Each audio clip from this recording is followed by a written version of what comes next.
Hey, how you doing, Devon Kennard? It's been a while. We finally got connected. We finally made it happen. Thank you so much for taking the time. How you doing today? I'm doing great, man. Thanks for having me. It's been in the works for, a couple years now. So I'm glad we finally made it happen. And man, I'm glad to talk to you today. No, most definitely. So, for the people that may not know about you, I feel like a lot of people do know about you and all the wonderful things you're doing. But for context, give us some history. My name is Devon Kennard. Going into my 8th year in the NFL. I went to USC for college. I graduated with undergrad and master's degree. I'm one of the few guys who can say the day I got drafted, I already had 2 degrees, undergrad and master's degree. I'm a real estate I'm a real estate investor, so I've been investing in real estate since my 2nd year in the NFL. That's a passion of mine outside of the game, so I think that's something I'm going to be doing for a very long time. And yeah, I love community work, after school programs. So everywhere I've played, I've dived into the community and worked with after school programs. Education, learning, reading is really important to me. I have a book club, Reading with DK. So yeah, that's a quick little synopsis, I guess. No, respect. And, I think that's how I first, heard about you because you were doing your reading with DK. And, I thought that was a great initiative highlighting education. Talk about, right off the bat, I see your bookcase there, amazing bookshelf. 5 books that you'd recommend for every athlete. Every athlete, Money Master the Game, Tony Robbins. Um, the Alchemist is just one of my favorite, hands down. The Alchemist, with the stuff that's going on in the world right now. To Kill a Mockingbird is one of my favorite. Rich Dad, Poor Dad. That's the book that kind of changed my whole mindset and opened my mind up. And a fifth one, and there's so many. Uh, I'm gonna have to go. I just finished reading Atomic Habits by James Clear, talking about okay. habit building, and that was powerful. So there's so many books I can name, but that's kind of at the top of my head because I just finished reading that one. No, respect. And I think it's amazing. We're going to have those in the show notes for all the listeners as well. Um, Education. You said, one of the few, if not only, players to have two degrees before you before you went on to the big leagues. Was that always in your intentions, or like how did that come about? Yeah, when I went into college, I came with a mindset, and I already had a mission in mind. I wanted to get as much school done as fast as possible because whenever I was done, I never wanted to go back. So some people are like, oh, I hate school. Kind of slack, and they don't take care of business. They barely get by. For me, it's like I want to do as well as I can and get as much done because I don't want to have to go back if I don't have to. So I got my undergrad degree in 3 years, and people are like, how'd you do that? I took 16 units every semester and at least 8 units every summer. So I grinded. Mm. And like some people ask me, oh, were you able to have fun? And yeah, but I had my priorities intact. I still went out and partied sometimes and did those things, but I made sure that I took care of my business first. So yeah, I graduated with my undergrad in 3 years, and then I didn't think I was going to be able to finish my master's. But as a true senior, I tore my pec, and I had to come back, redshirt as a true senior, come back, and I had it was a progressive degree, massive degree that I got in a year and a half. So I was able to knock the full thing out in that extra time that I had, and that's why I was able to get graduate before I got drafted. No, that's amazing. There's a lot of things that we could take away from that. Not only using like things that you learn from sports, discipline, staying focused, hard work, and you applied it to your education to be able to, grind 16 credits, per semester, 8 in the summer. Like that's not something that's a lot of people can handle. But because of your mindset, not only as a person but as an athlete, it definitely carried over. And then you talk about, turning adversity and turning it into a positive. That medical red shirt that you had to take, you turned it into a positive, and then it ultimately led you to the NFL, which now you're in 8 years in the league. Obliterated the average length of an NFL career. So talk about that. The lessons that you've learned along the way, and how you've been able to stay in the league so long as a linebacker at that. Yeah, I mean, you got to be able to adapt. You know, when I was in college, I dealt with injuries and I dealt with a lot of coaching changes. I was at USC when, you know, it was everything was going crazy, and I came in under Coach Carroll. He left after my freshman year. I had Kiffin. My last year, he got fired halfway through the year, so I dealt with a different defensive coordinator and position coach every year while I was at USC. So, you know, while I was in it, it was discouraging because I changed positions a lot. I dealt with a lot of injuries, and I was skeptical of what my future, you know, looked like on the football field. But what I learned years down the line, and when I got drafted, what I thought was a detriment ended up being my advantage. And Mm-hmm. I became a player who I understood, even though I'm an outside linebacker, I played inside linebacker 1 year at USC. So I understood coverages way better than any other outside linebacker did. You know, I had to do D-line stuff, linebacker stuff, moving back and forth. So I saw the game differently than a lot of guys. And, you know, it paid off. I remember when I got drafted, one of the main things that Tom Coughlin, the head coach at the time, said was one of the main things that got me drafted was the board work I did when I went on a visit with them. And they were impressed by, you know, how smart I was. I remember one of the things they had me do was they drew up one of their defenses, everybody's role, the coverage, all of that, and erased it and asked me Oh, to draw it back up and explain it. And it was a pretty simple cover three defense out of a 3-4 look, and I just drew it all up. I knew exactly what the corners were doing, what, you know, everyone, and that kind of blew them away because a couple of other guys that were with me, they did the same thing and they struggled. So, you know, one lesson I learned from that is, man, sometimes the things that hurt you, that's what allows you to really be successful down the line. So trust God's plan for yourself. no, I love that. You know, trust God's plan and then having the mindset, you know, being able to embrace the different, you know, people that have come into your life, not only from the athlete perspective, but, you know, in general. Being able to learn from different coaches, different players, different schemes, and if you've applied it to your NFL career as well. You know, you started off with the Giants, you know, moved on to Detroit, and then now with the Cardinals. Talk about that because I know Detroit, you guys are known, your locker room. I commend the Detroit Lions locker room because I feel like you guys are hidden when it comes to like learning about financial literacy. I know Jed Collins went there, Brandon Copeland played for the Lions, Hakeem Vowles, yourself, other, I think it was Darius Butler as well. So you guys have like a good group. I'm not sure how much you guys overlapped, but Mhm. everyone I meet that played for the Detroit Lions is really like forward thinking when it comes to personal finance.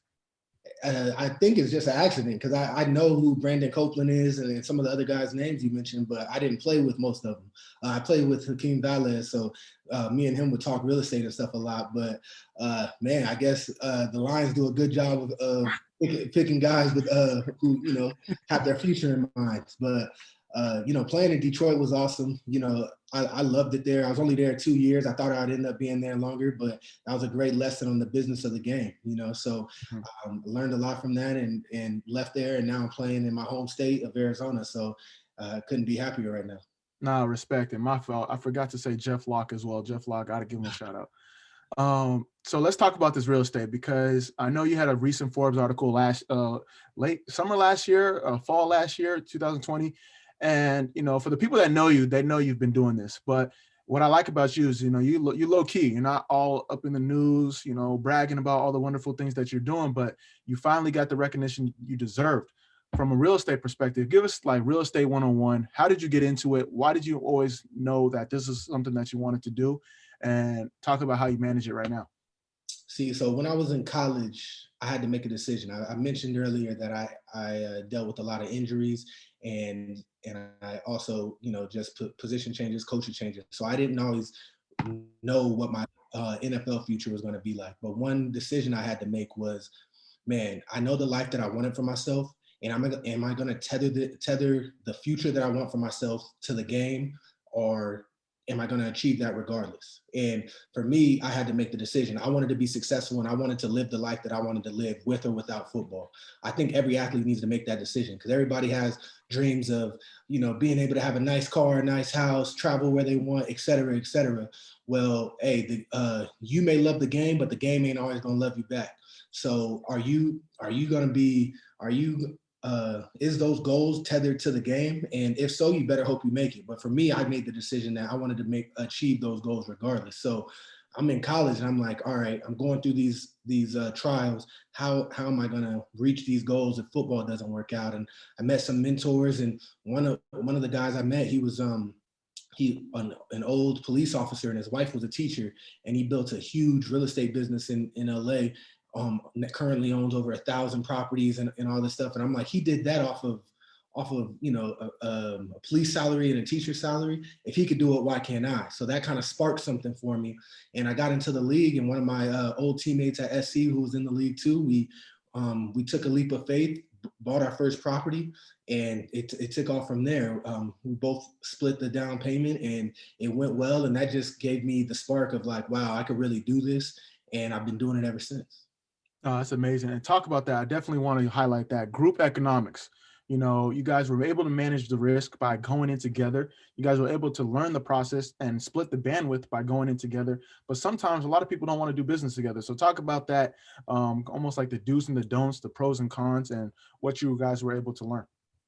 I think transparency is huge. So for instance, I'm very conservative. I'm willing to invest and I want to do things, but how I move and how I look at things, I'm very conservative.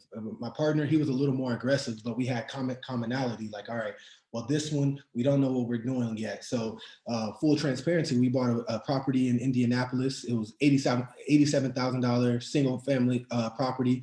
So the purpose, we knew we wasn't going to make a killing on that property, but it was to get that ball rolling. So many people don't bust a move. They sit on the sidelines for too long. And I didn't want to get stuck in that rut. So it was like, look, this is $87,000. We each put $12,000 down. It was going into my second year in the leagues. So it's like, for me, all right, this $12,000 is a lot of money, but it's not going to break me necessarily. Yeah. You know what I mean? I'm going to be mad if I lost it, but it's not going to break me. And that was my mindset, and that was his as well. We did it. And to be honest, 4.5 years later, this last offseason, we sold that property and, made a ton, made over 120% return when you factor in payments, the rent we paid and got paid over time, and then what we sold it for. So that was awesome. Oh, that's amazing. And talk about that, because when it comes to risk management, obviously, everyone has their own like level. But when it comes to, you guys bought a house in Indianapolis, you weren't living in Indianapolis at the time. I don't think your teammate was playing for the Colts at the time. So what drove you guys to, go with the market that you guys weren't currently living in or like able to get there? Talk about that process, because a lot of people think you can only do real estate where you're living. Yeah, so that's really important, and what I want to kind of reiterate to a lot of athletes. We're busy, right? So people don't want to get into real estate because they're scared. It seems like it takes too much time. Open your mind, and there's ways to do it. So there's something called turnkey investing, and that's what I've done. I have 15 properties now, and they're all turnkey properties. So essentially, you find a turnkey provider or somebody who flips homes on a large scale. I chose the Midwest because, once again, I'm conservative, and the prices for homes are really cheap there.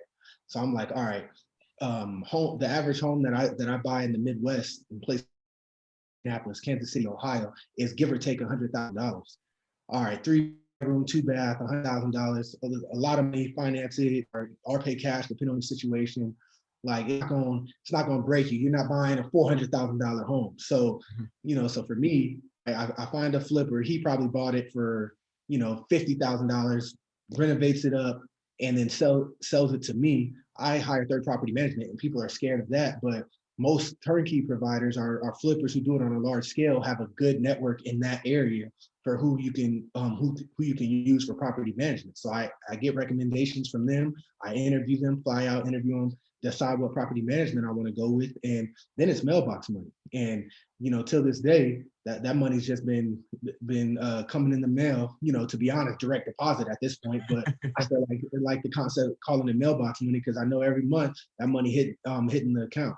And that's a way. It took a little effort up front, doing a little bit of due diligence, but now that machine's it's a well-oiled machine that I don't have to worry about too much. Once a month, I look over the statements. In the off season, I fly out there, meet with property management, check out my properties, and it's just giving me cash flow.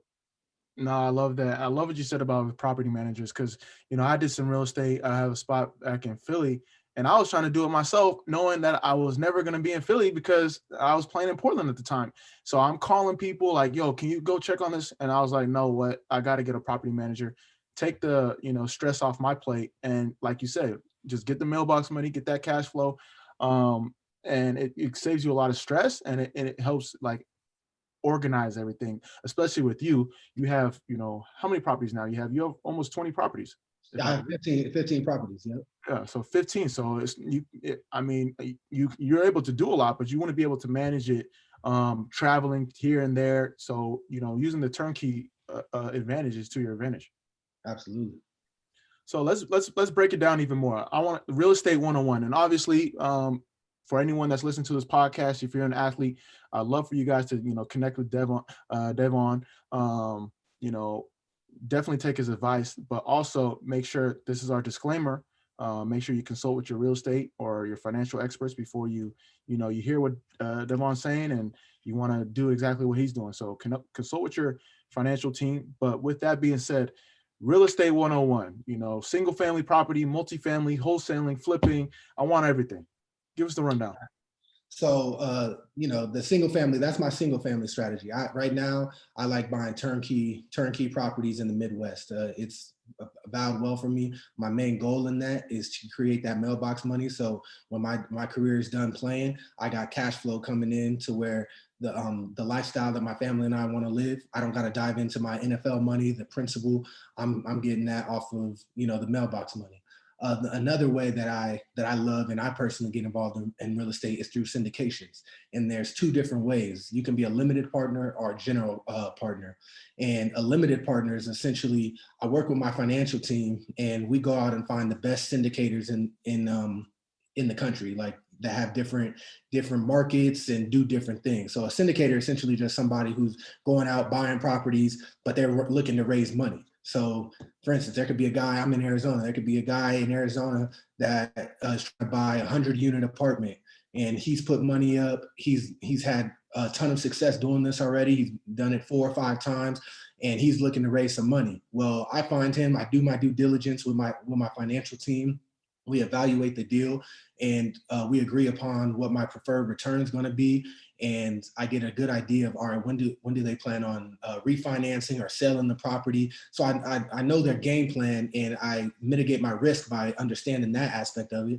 And I invest alongside them. They're doing all the work. I'm literally just putting the money up and all right, a deal could be an 8% return guaranteed. Anything over that, I get paid more if they do better. And then 5 years, 10 years from now, if they sell the property, well, I get to participate in that because I'm part owner of that. So a full deal going through, I've done recently, it was a 9% preferred return, got 9% for 5 years. They just refinanced the property. I got most of my principal back, but I still have my stake of ownership. So they didn't sell it. So I got most of my principal back, all the cash over the last 5 years, and now I'm still going to be getting paid.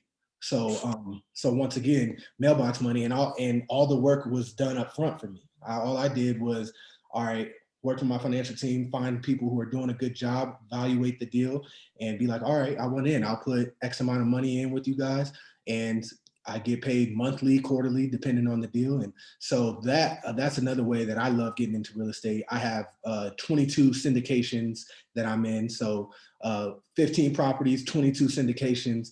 I'm blessed. The cash flow is where I want it. It's heading. That's good. So, I mean, at some point, I know people can look it up, but, obviously you can't believe everything we see on the internet, but at some point you are wanting to make it so your real estate money is almost that or equal to what you're making from the NFL.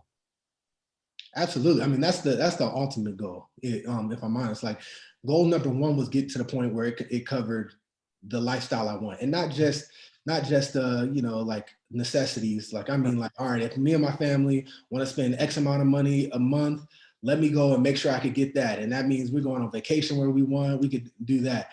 Well, I'm pretty much there. So now it's like, man, what's the next goal? I want to hit to the point where I can make over $1 million in revenue a year. Well, you know, it's going to take a lot of work, but that's where I want to go to next. That's the next step for me. I want to, when I'm done playing, I want to be able to say I still make over $1 million a year, and I'm not even playing football anymore. So that's kind of my next goal, or the big goal. It's going to, you know, it's going to take some time, but I'm dived in, I'm committed, and that's the focus. That's amazing. Well, you're definitely going to get there. But what I want athletes to take away, or anyone for that matter, is that, you know, when you put goals down, it's much easier to reach them than just saying, I want to do this, I want to do that. And what we can take from you is that, you know, you have goals, and that's what athletes are good at, goal setting. But now you have the goals, and now you're reverse engineering how you're going to get that. So, okay, how many syndicates do I need to do? How many turnkey properties do I need to have? And then from there, it's a step-by-step process to ultimately get those goals. And a lot of times when the athletes deal with money, it's just like, you know, I want to have all these nice things, but all right, how do I go about getting it, or how do I go about obtaining it? And that's where, you know, a lot of things go wrong. And to speak with, you know, having nice things and stuff, like people like flexing. It's 2021. Everybody on Instagram flexing with the watches, cars, houses, and that's dope. You know, do you? There's guys out there balling on and off the field, making a ton of money. But me personally, I think the real flex is when you got those things and you're buying it with passive income. Exactly. So, you know, for me, I want to be able to be like, nah, my NFL salary ain't covering that. I just bought this nice watch for myself, or, you know, my wife, something nice, whatever. And I bought that with passive income. Like for me, that's a real flex. And, you know, so that's what I want to do. And that's what I'm working towards. Man, that's what it's all about. You know, like you said, mailbox money, passive income, you know, the fact that you can make your money work for you, that's the ultimate goal. And, you know, the more assets you have, will ultimately lead to that, instead of just, you know, being a high earner. You know, everyone could be a high earner, but that could be taken away at any point, you know, whether it's an injury, coach not rocking with you, you know, ownership trying to do new things. But passive income, real estate, that's always going to be there, and it's something that you've mastered. Talk about your deal flow process. You know, you mentioned you're working with your financial team, you know, to look at different deals. What does the deal flow look like? What are you looking for from, you know, whether it's a flipper or a syndicate, or even like a turnkey investment? What are some factors that you look for when it comes to real estate?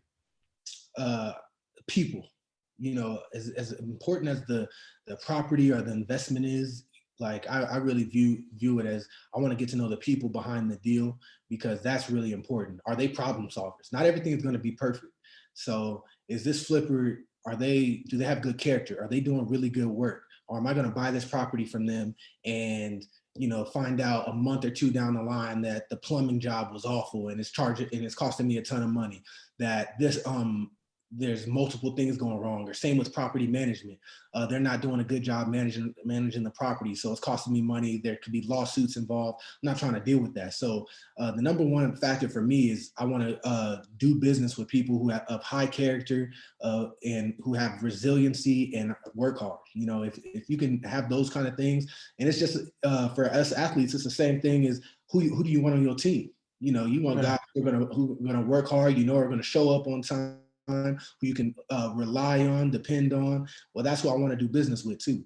So I think that's actually, honestly, the most important thing. So who's the team you put around you and the people you're doing business with, and you know, from there, it's just depending on your risk tolerance and what you want to get involved in. You know, for me, I started out and I didn't want to invest in really expensive homes. So buying turnkey properties in the Midwest made a ton of sense for me. Well, now I'm starting to realize, those properties don't appreciate as much. So the cash flow is good on a month-to-month basis, but I'm not going to be able to grow my wealth a ton buying just turnkey properties in the Midwest. So now I'm in Arizona and I'm starting to look at multifamily deals.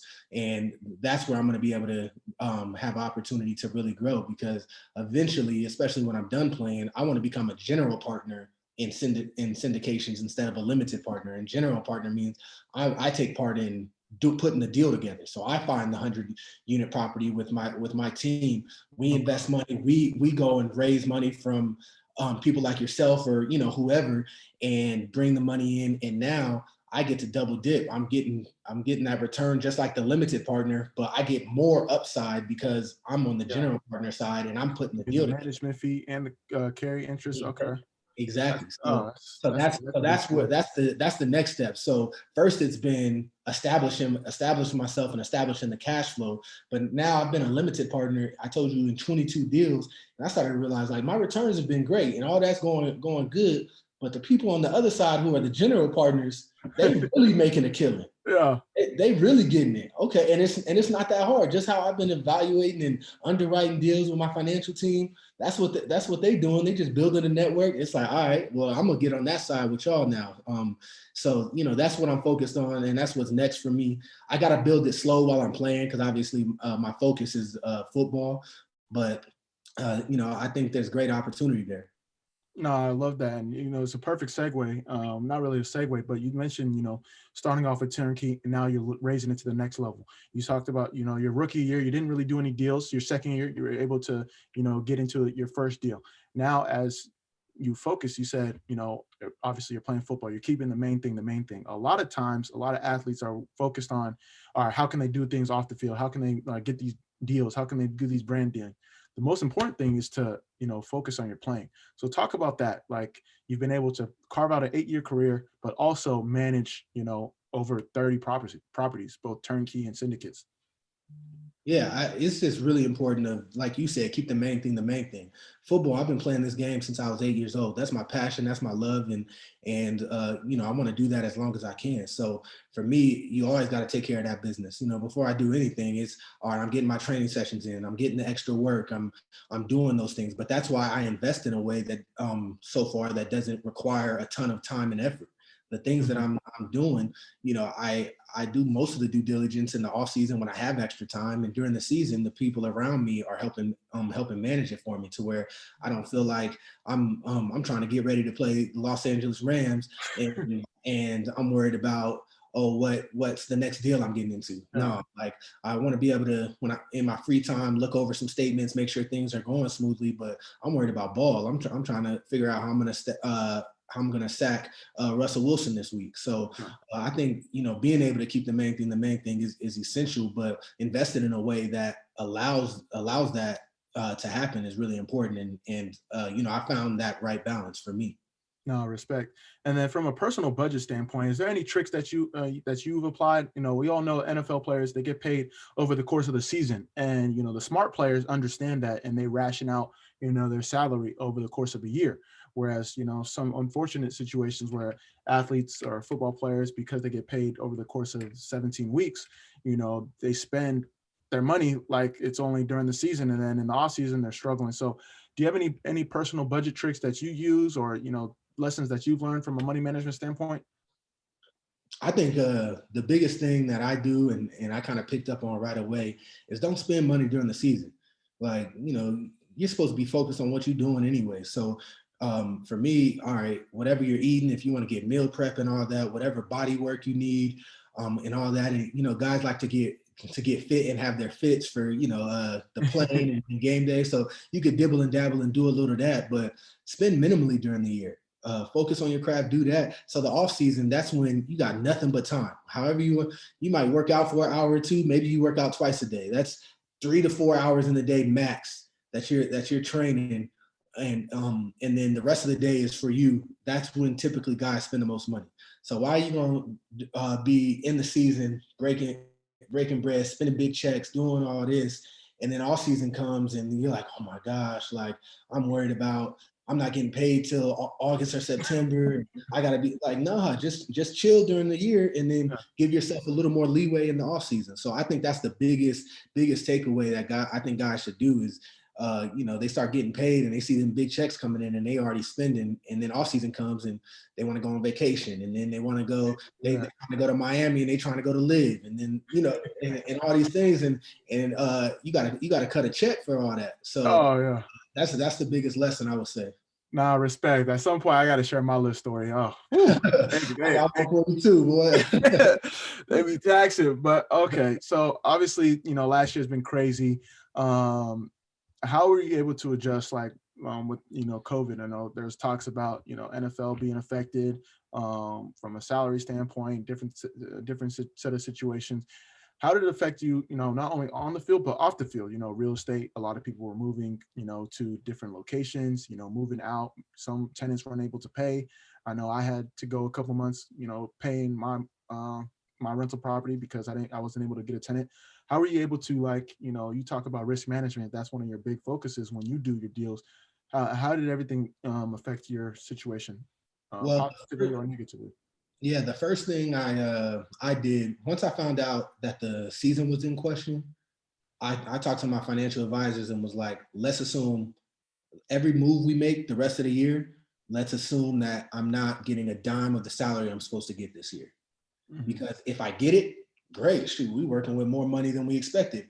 But if I don't, we already planned for it. Once again, I'm very conservative. Some guys might be like, "Oh, I know I'm making this much."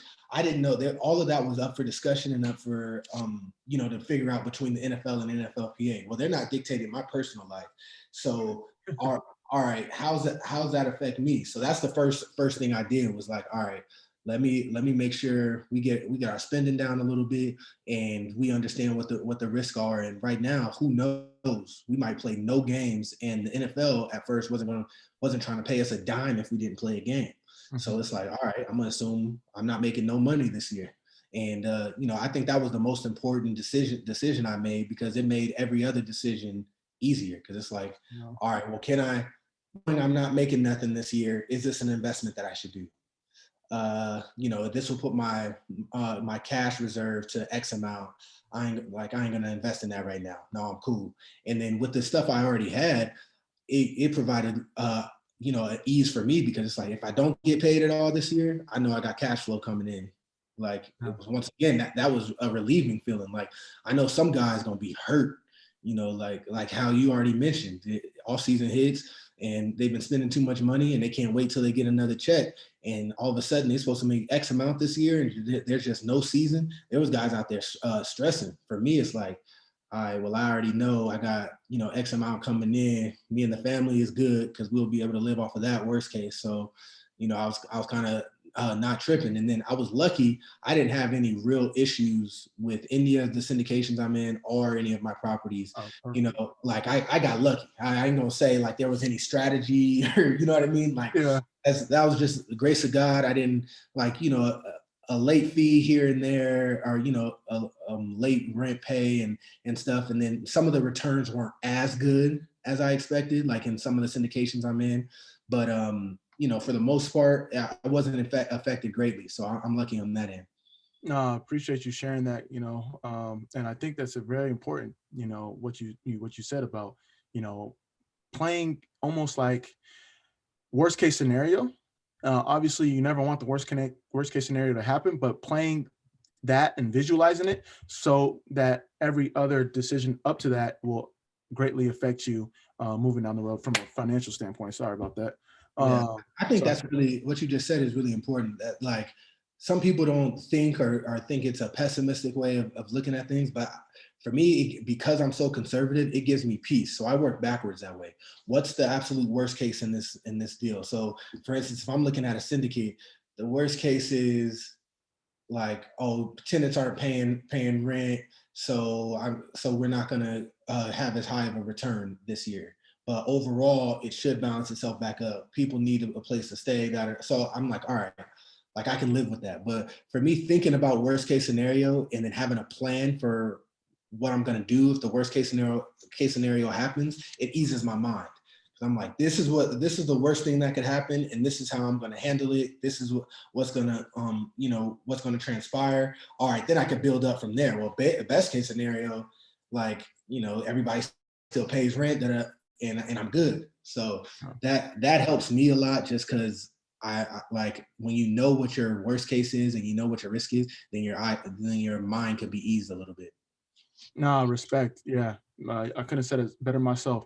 So let's shift gears. You talk about a lot of the different things that you're doing from the financial standpoint with the real estate. I know real estate is your bread and butter, but you do other things as well, and I don't want that to get lost in terms of you know you being able to diversify. I think it's important that people understand that. But you're also big on education. You're also big on giving back into the community. You have been nominated for a Walter Payton Award as a finalist, and good luck to you as you guys, as they make their announcement pretty soon. Talk about, some of the stuff that you do off the field, from an impact standpoint. Yeah, a passion of mine is youth, education, reading, community. So everywhere I've gone, I've been involved with after school programs. When I started out in New York, there was a organization called New City Kids, a great after school program. I still kind of show love to them when I can, and I volunteered a lot of time, money, resources, and even to this day, the Giants are pretty involved with the organization because of some of the ties I had, and they kind of took off. So I'm really proud of that, and it's just an amazing program, and organization. And then I went to Detroit, and I was like, all right, I want to find another after school program. I love these after school programs that are getting kids out of the streets, and they're helping them study, they're helping them learn, they're mentoring them, they're doing all these things. And I got lucky and found a program called Midnight Golf. And at first I was skeptical. I'm like, Midnight Golf? Are they just golfing? But it's really just a mentorship program, and they're getting students ready for college. They're helping them with homework, and they're teaching them golf, but with a reason of, a lot of business deals, a lot of relationships. Ooh, on the like golf that. field. So they're introducing it to inner city kids, the game of golf. How many inner city kids have ever even touched a golf club? I know I didn't growing up. So so got involved with them, and that was the real reason that I became a Walter Payton Man of the Year finalist last year.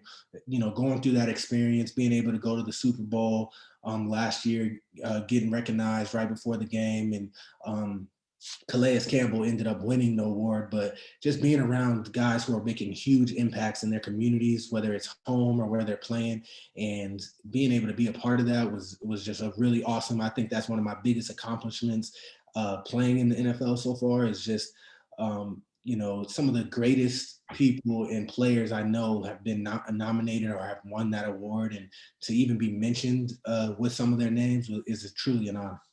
No, it's amazing. It's something I try to reiterate to, every athlete, use your platform, use the leverage that you have, use the resources to really make an impact. Not everyone's going to be a professional athlete, but through yourself as a professional athlete, you're a role model and you've been able to do amazing things. So I know you mentioned things, organizations that you worked with, the rewards, but you touched on it earlier, reading with DK. And I remember that's how I first connected with you, because you were doing amazing things with that. Talk about that, if there's anything else that you'd like to share in person, and how people can connect with that, if they want to volunteer or donate, or however they can get involved. Yeah, so that's a little backstory is like, it's a good story of just shoot your shot, because reading with DK happened when I was in New York my third or fourth year, and I just liked reading, and I was like, I want to show people that I'm interested in other things just outside of football. Like every athlete, they have football camps and they're talking about sports, and just how you mentioned, it's like, I want kids to know that you can have other interests or chase other careers. It doesn't have to just be sports. There's so many ways to be successful. So I was just brainstorming, and I came up with the idea, and I was like, I'm just gonna have like a social media campaign. I'm gonna try to get people to read a book with me and see where it goes. And I did it, and it was a ton of success. A lot of people participated. The New York Times picked it up, and I was in the New York Times, and I was just like, wow, like, Yeah. an idea I had, and shot my shot. Like, it's so easy to talk yourself out of it. Like, no, nobody's gonna Facts. participate. Nobody's gonna do this. I'm not gonna. Who cares? But and I just did. I just told myself and did it. And I'm still doing it up until this day. And it's something. Hopefully, more and more people will start participating in. I'm probably gonna do one this month sometime, or early next month. I'm trying to figure out the book. Giving everybody an early tip here. I think it's gonna be that. Atomic Habits that I mentioned. Sure. Okay. I just finished reading it, and I thought it was an awesome book. But yeah, so now I just want to get people to participate and get encouraged to read, because that's my passion. A lot of guys play video games and stuff. You call me a nerd. I don't even own a video game console. I like reading books. Like that's one of my biggest hobbies. So hopefully whoever out there enjoys reading as well and would want to get involved will do so. Nah, definitely. We'll have to tap in offline because I definitely think, I mean, you're doing some wonderful things with that. Audible, if y'all listening, Libby, if y'all listening, Chirp, definitely tap in with DK and all the things that he's doing from a reading aspect. But I think it's amazing that he says, shoot your shot. Not every athlete's going to be LeBron where, companies are throwing themselves at him to get the deal. But, you had an initiative. You thought it was a great idea, something you're passionate about. You put it online, you were authentic, and people connected with you about that. So definitely, if you're listening, take advantage of that. I think that's a huge point that you just said, because so many guys, they think you have to be LeBron James or taking it to football, DeAndre Hopkins or Kyler Murray to make things pop. And I found the opposite. Like, I've taken a couple of chances in my life and my career, both on and off the field, and I've been rewarded by doing so. Another cool story with that is I remember I was in New York. I didn't buy. I was a rookie, and I didn't buy a car right away because I was a fifth rounder. I didn't know if I was going to make it. I was like, I need to just save up. My mindset was like, if I do make it, I want to save as much money as I can because I don't know how long I'm going to be here at first, all that. So I didn't, I brought my high school car. It was a 2005 Kia Sorento. And wait, hold up. That's how I originally connected with you. Because that story. Oh yeah, tell your story. This is great. Oh yeah, tap in, please. Yeah. All right, tell the story. Yeah. So so I brought my high school car, 2005 Kia Sorento, and I brought it and I'm driving it around. And you already know some of the vets on the team. I'm in New York, so dudes is pulling with the double R's in the car, with the lights and all that. I'm pulling up the 2005 Kia Sorento, like, what's good, bro? Like, and I was rolling with that, and then I started having car issues, and it started getting cold. I'm from Arizona. I ain't never dealt with the cold before. I ain't gonna lie. One time I hit black ice trying to drive home. I spun out a little bit. Like, I was just like, this car seems dangerous. I need to figure something out. So I took it to the shop, got it fixed. But while I was there, I asked to speak to the owner, and I started to build a relationship with him. And at the time, I started balling as a rookie. Like, I ended up starting the majority of the season as a rookie, unexpected, played really well. And I was like, I'd love to partner with you guys. And like, I just want a car. I'll post about it, build some momentum. And I essentially, long story short, negotiated a deal on my own. Nobody's help with the owner of the dealership, and he gave me a car. It was a brand new Kia Cadenza, they're nice, nice rides. Gave it to me. I got to drive it for 3 years while I was there, and shipped my car back. Shipped my Kia Sorento back home, and I was rolling in that. And once again, that was all about shooting my shot. And for the next 3 years, I drove that Kia Cadenza around and was just whipping, and never had any issues. And I didn't buy my first car until I got my big contract when I went to Detroit. So that's just a great example of, like, sometimes you got to shoot your shot, and it doesn't matter if you're the star of the team. Like, during the time, I wasn't Odell Beckham. I was a 5th round draft pick. Odell was the 1st rounder who came out with me, and I started playing pretty well, but like, there was no guarantees, but I built relationships. When you're personable and you shoot your shot, you never know what could happen. And that's how it kind of played out. Nah, respect. The biggest takeaway from that is he said he built relationships. Understand that. Build relationships and the opportunities will come, whether it's with business relationships, brand opportunities, sponsorships, anything, to be authentic and, like, really, that's crazy. I'm glad you brought that up, because I was like, that's how I connected with you. Yeah, so you definitely, and then for the athletes, both men and women, we're busy on Instagram, shooting our shots.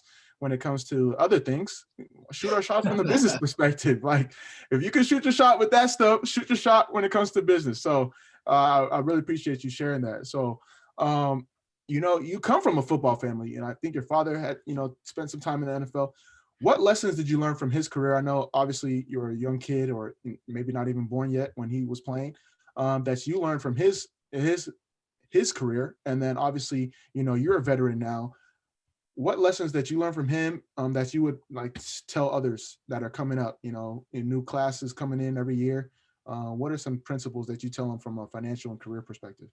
See, like you said, I was really young when my dad played, but one thing I paid a lot of attention to how he moved, and even once he was retired, because that was most of what I saw, just like what his life was like and how he operated. And one thing is in this Arizona, he played for the Cardinals, ended his career and stuff, and he's loved in this community, and he, like the networking and the personability and all of those things. That's where I got it from, because everyone knows him around here, and yeah, because he used to play, but also just because he has this rambunctious personality that people gravitate towards. He builds relationships, and I was like, man, all right, I want to be like that. I want to have relationships with people where long after my career, I'm still having opportunities. I'm still in rooms that I want to be in. So I think networking, without him even telling me, but just watching how he moved even till this day, was a huge lesson that I took from him. And then just hard work. My dad, I'm second generation from rougher life. Like my dad grew up in Stockton, California. My mom and dad, actually, it's not the best. It's one of the worst cities to in the country, or at least it was at one point. And he made it in the league, got out of there, and luckily I was blessed enough to be able to be raised in a really good community in Arizona because of his hard work. And I've always took pride in the fact that it's my turn. He passed the torch on to me, and family name and heritage means a lot to me, and legacy. And it's like, all right, I want to continue his legacy, and he started where he started and got me here. Well, how far can I take it for the next generation, for my kids and for my nieces and nephews and stuff? So that it was motivation. It's like, wow, like hearing about and knowing my parents' upbringing and seeing where we're at now, and just wanting to do even better for the next generation. So hopefully years and years down the line, the Kennard name is a household. Oh, definitely. And where can people find you? Once again, thank you so much for taking the time. I learned a lot. I know the people that are listening will learn a lot as well. It's been a long time coming. I'm glad we could make the time to make it work. Where can people tap in with you if they want to connect, if they want to learn more about all the wonderful things you got going on? On all social media, I'm at Devon Kennard, Twitter, Facebook, Instagram. And then also I have a website, www.devon Kennard. So pretty much just type in my name and you'll figure it out on social media or website. And I'd love to hear from you guys. And thanks for having me, man. This talk was great. And we might have to start making it like a yearly thing at least, or something like that. I'm thinking monthly. You talking about yearly? I'm thinking monthly. Hey, I'm willing to hop on, man. I'm passionate. I've been watching your career and what you're doing, and congrats on making the Forbes list. No, respect. 30, so I don't think I'm gonna be able to make that list. That was a bucket list. You got it. I did. No, you got the New York Times, man. It's cool. You on the article. You got in the actual magazine too. So it's all good. But two more questions before I go. One of your favorite quotes is "Cash flow is king." Expand on that real quick. People say cash is king, and I believe just cash flow is. If you got money coming in, that solves so many problems. And I hate when people act like money is the enemy. Finances and being financially literate and having money provides opportunities for you to impact and live the life you want. Like I connect money and specifically cash flow to financial freedom, to freedom in general. When you have money, you have resources and you have freedom. So, and the best kind of money is cash flow when it's coming in, especially passively. So cash flow is king, baby. No, I love that. Freedom allows for, leverage, and leverage allows for power, and power, it all ties in together. So I appreciate you saying that, because a lot of people get a bad connotation when it comes to money, and it's not like that. It gives you the freedom to take care of your family, to do things you want to do, and, have peace of mind if you master it the right way. And then last thing, Frugal Athlete, we just recently came out with the rookie mistakes course. So we ask all our athlete guests, what's one rookie mistake that you would tell there we go. You good? Don't worry. What's one rookie mistake that you would advise a young player not to make or to avoid that you personally made? I would say one rookie mistake is don't invest with somebody until you do background searches on them. And for all young athletes, I'm sure it's the same in all the other leagues, but there's resources where you can get background checks on anybody you're doing business with for free. The NFL does it. You literally just have to start with your player engagement guy for the team. He can get you in contact with the right people. But when you're picking anyone you're doing business with, get a background search on them. Make sure they're not criminals and have good history. That's something that somebody told me, and I've dodged some bullets in some opportunities, and that's huge. And then another thing is just with doing contracts, realize you it's negotiable. People try to make it seem like, agents try to make it seem like you're working for them. They work for you, and you dictate what the terms are. And if they want you bad enough, then they're gonna meet you where you are. So remember, they work for you, you don't work for them. No, respect. Hey, you got to start your own podcast, man. You got to start your own podcast at some point. Bars were shared, gems were shared. Appreciate you. Thank you once again. For the folks that are listening, we're going to have all this in the show notes. Make sure you subscribe, rate, review, follow Devon and all the wonderful things he's doing. Make sure you support his team. Arizona Cardinals, they're doing amazing things. They're definitely going to be a team to watch in the future. So, but that's it. Thank you so much. Thank you, man. Thanks for having me again. No, most definitely.